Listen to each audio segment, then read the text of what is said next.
pagkagising mo, hindi pa maganda yung daloy ng dugo mo. Pagka nagkaroon ka ng stretching, mas maganda yung daloy ng dugo mo. Dahan-dahan nating i-build up yung exercise natin. Okay? Kasi pag binigla mo, talagang mag-soreness ka. Lalo na pag nagtatrabaho tayo, tension, muscle tightness. So, maganda ang stretching, lalo sa neck. Ganito. Opposite lang yan, gano'n. Gano'n lang. Then, pagka sa chest naman, minsan kumukuba-kuba na tayo. Mag-stretch tayo. Pag ganito, sa papalikat. Stretch natin. Eto Doc, para sa mga medyo tito at tita na talaga, ano po ba yung mga pinaka-recommended nyo dito, Doc? Yung may mga ibang stretching na kailangan pang yumuko, mas ingat tayo. Ayaw natin yung ulo mas mababa sa shoulder level natin. Tapos, huwag nating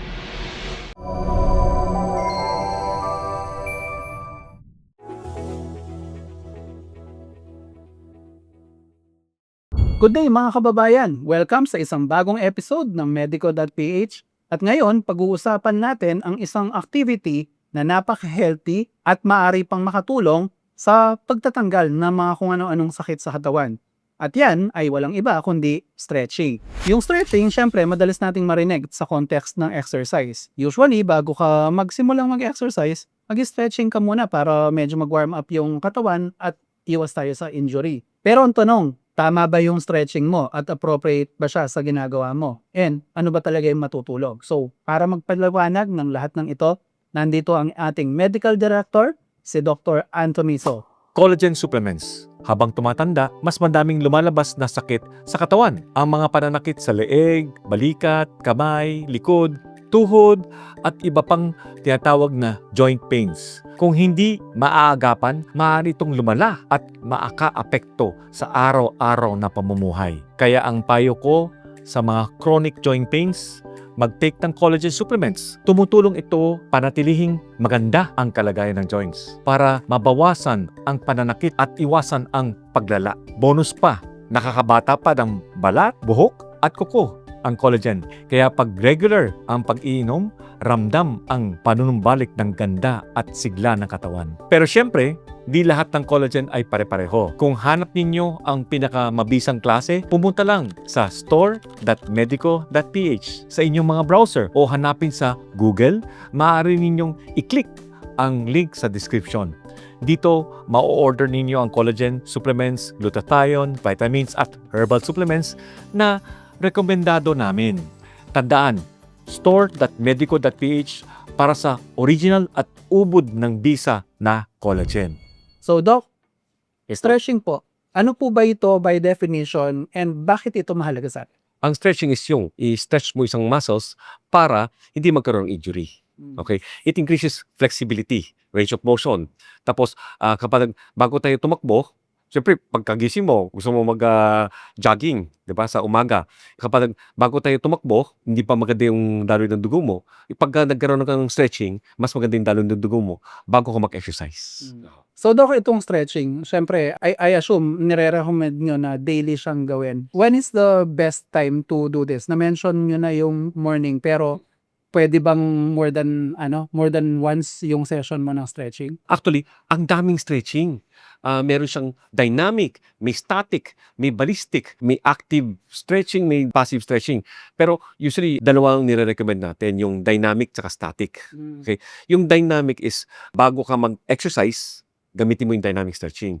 Ang dynamic stretching is, kuwari, runner ka. O di, ganun-ganun ka muna.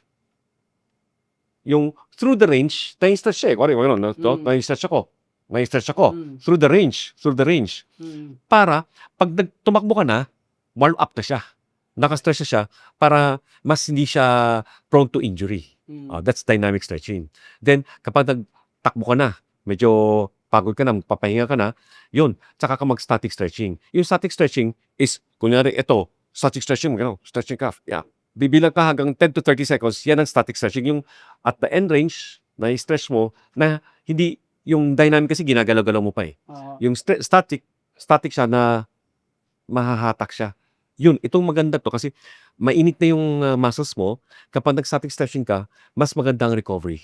Mas mababawasan yung DOMS, Delayed Onset Muscle Soreness. Yung pag nagtakbo ka, lalo, especially yung first time ka tumakbo, ay nako, after 2 to 3 days, ang sakit-sakit ng mga muscles mo, yun, mas nababawasan. So sa stretching pala yun, o kakulangan ng Stretching. nangyayari yun. No? Yes. So, it seems yung static na stretching, parang yun yung mas familiar yung maraming tao. Kasi yun yung ginagawa bago exercise nila. Yes. Kung yung ganyan, yung mga ganyan, Yan, di ba, ganito. Doc? Oh, yes. So, yun, tama yun. Siyempre, yung delayed onset muscle soreness pala, para ma-delay pa rin yun at hindi magkaroon ng DOMS, kailangan dahan-dahan nating i-build up yung exercise natin. Then, kasamang stretching. Okay? Kasi pag binigla mo, talagang mag-soreness ka. Okay? Then, stretching would help decrease the soreness. Now, lalo na pag nagtatrabaho tayo, di ba? Kasi tension, muscle tightness. So, maganda ang stretching, lalo sa neck. Ganito. Hawakin mo yung kanang kamay mo, tingin mo dito, opposite lang yan, ganun. Ganun lang. Para mabawas ang tension. Yun na. Then, pagka sa chest naman, minsan kumukuba-kuba na tayo. Mag-stretch tayo. Pag ganito, stretch natin papalikat. Stretch natin. Then, may tatlong ways ng stretch ng likod. May upper, middle, lower. So, pag upper, stretch ka ganito. Yan, di bilang ka ng 10 to 30 seconds. Maramdaman mo yan eh. Then, middle, then, lower. So, hindi ka naman pala kailangang nasa gym para mag-stretching sa likod. Hindi Doc. kailangan. Kahit sa upuan mo lang sa office. Yan. Then, kasi titingnan mo kung ano yung pwede niyang range of motion, i-stretch mo lang siya. Or ito, may adduction. Ito, i-stretch mo yung abductors mo. Okay? Then, ito, stretch pa ganito. Then, stretch palikod. That's it. Back. Ang back, pwedeng, may mga iba nga, may paganito, may paganito, may paganito, trunk rotation, then side lateral rotation, lateral thoracic, then sa iliopsoas, ganito tayo, sa iliopsoas, stretching. Ayun, medyo common to. Common na. Tapos hamstrings naman, kasi inisa-isa natin, iliopsoas, hamstrings, paganito naman. Quads naman, ganito. Okay. Then gastroc, itong gastroc, merong gastroc tsaka soleus yun eh. Dalawang muscles yan eh. So, ganito, na-stretch yung soleus. Ang gastroc naman, Okay. And lahat ito, Doc, nakakatulong maiwasan yung soreness tsaka tightness. yes. So, yung mga sakit-sakit sa katawan natin, maaring stretching lang pala yung katapat. Kasi, minsan, mararamdaman mo, yung mga balikat mo, liig mo, o back mo, parang sakit yung mga ito. Minsan, ang first impulse natin bilang mga Pilipino, ano bang pwede kong inumin para dito? Hindi masyadong gusto ni Doc yan kasi yung pag nasobrahan ka o naging habit mo yung pag-inom ng pain reliever, baka yung kidney mo at yung tamaan. Di ba? Tatamaan niya, sir. So, yung unang recourse natin, yung mga medyo wala mo ng chemical na papasok sa katawan mo. And bago ka mag-isip ng mga iniinom na ganyan or na mga intervention or masamasahe, minsan stretching lang madadaan mo yung mga sakit mo sa katawan. So, pagpunta natin sa dynamic stretching naman, bago tayo mag-exercise. So, yun, may mga arm circles, tapos yung mga high kicks, then mga quad stretching and reach kung kaya. Okay? Then, yung mga hip rotation, tapos yung mga plank active calf stretches, tapos A-skip, jumping jacks, meron tayong leg swings, yung mga walking lunges with twist, lateral lunges, arm circles sa upper extremities, arm swings, torso twists, hip circles. Eto, Doc, alam naman natin, karamihan ng viewers natin, medyo kaedaran natin, mga 40s to 50s.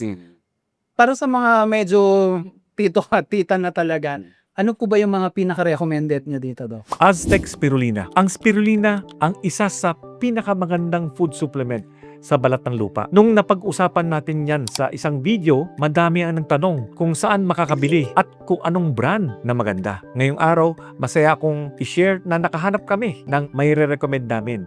Itong Aztec Spirulina. Kargado ito ng vitamins, minerals, antioxidant sa isang capsule lamang. Maganda ito kung gusto mong i-maintain ang magandang immune system at level ng energy sa katawan. Ang pinaka-okay ay FDA approved siya, kaya tiyak na ligtas at epektibo. Sa mga naghahanap ng spirulina, pumunta lamang sa store.medico.ph para maka-order. Pwede din i-scan ang QR code sa inyong screen o click ang link sa description. Take 1 or 2 capsules a day. Sa loob ng 2 hanggang 4 na linggo, mararamdaman ninyo ang benepisyo. Yung mga kaya natin. Yung umpisa, pag nag-stretch tayo, huwag sobra-sobra kasi baka mapunit eh. Ayaw nating sobra. Tapos, yung stretching yan, yung konti lang, hindi yung talagang, uy, masakit na. Pag masakit na, mali na yun. Okay. Wow. Yun ang pinakamalaking indicator na Yes. either mali yung form mo or hindi siya hiyang sa'yo pag Yan. pinasakit to. Tama. Okay. Then, yung may mga ibang stretching na kailangan pang yumuko, mas ingat tayo. Ayaw natin yung ulo, mas mababa sa shoulder level natin.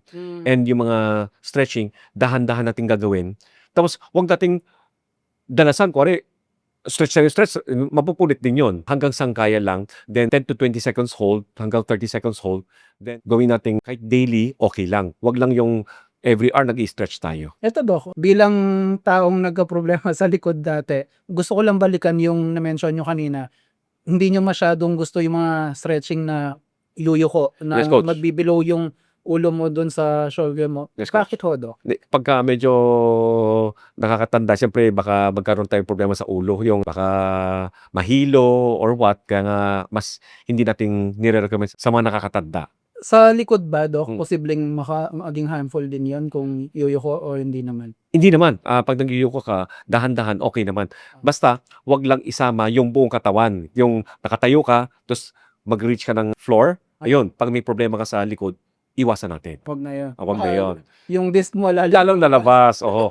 Tapos, yung mga, kung wala na, kung acute cases, yung masakit na masakit ngayon, yung sobrang sakit, huwag ka mag-stretching. Kasi masakit na nga, yung sciatic nerve nun, may injury na. Pag nag-stretching ka pa, lalo mai-injure. Hindi ba gagaling? Okay. So, yun pala. Pero you're saying the main risk is yung bigla kang mahilo tapos Yan. injury ka. Yes, yes. So, yun po ang mga recommendations ni Dr. Anthony So pagdating sa stretching. Tandaan natin, very important yung stretching whether mag-exercise ka o hindi. Sabi nga ni Doc kanina, yung stretching, maganda siyang panlaban sa mga sakit-sakit ng katawan na hindi naman natin alam kung saan nanggaling minsan, di ba, Doc? Yes, Pero coach. tama ba dahil lang sa matagal tayo nakaupo, gano'n, Yan, oo. maging stiff? Oo, yes sir. Tightness. Oo. Stiffness, tightness. Marami sa mga masasakit sa katawan natin, mga ganun lang, hindi naman malalim yung explanation. Tama. Pero other than that, syempre, maganda siyang warm-up sa exercises. Katulad ng sinabi kanina ni Doc, yung mga static na mga stretching kung saan binabatak mo yung mga kalamnan mo hanggang sa bandang limit nila na kaya mo. Yun yung nag-i-increase ng blood flow tsaka nagpe-prepare sa katawan para sa mas increased na activity nang sa ganon makaiwas tayo sa injury. Anyway, this has been Glenn, the Managing Director of Medico.ph, along with my partner in health, Dr. Anthony So, nagsasabing stay happy, stay healthy, and stretch lang para hindi ma-stroke, sabi ng mga barker ng jeepney. Bye-bye!